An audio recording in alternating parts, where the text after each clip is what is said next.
بسم الله الرحمن الرحیم۔ شروع اللہ کے نام سے جو بڑا مہربان نہایت رحم والا ہے۔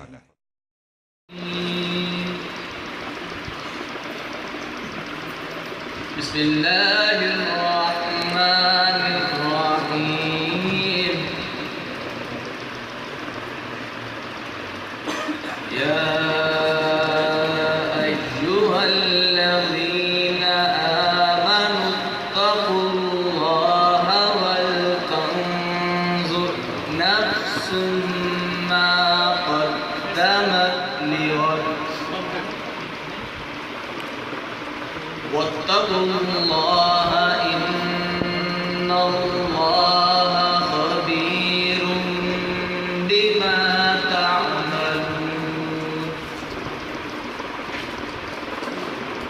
ولا تكونوا كالذين نسوا الله فأنساهم أنفسهم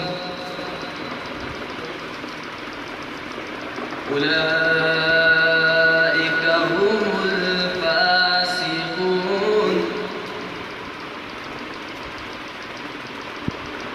لا يستوي أصحاب النار وأصحاب الجنة أصحاب الجنة هم الفائزون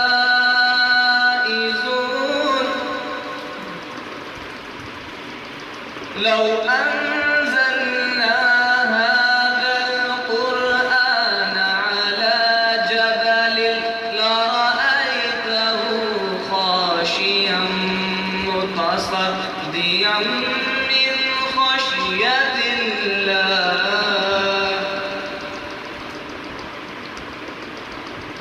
وتلك الأمثال نضربها للناس لعلهم يتفكرون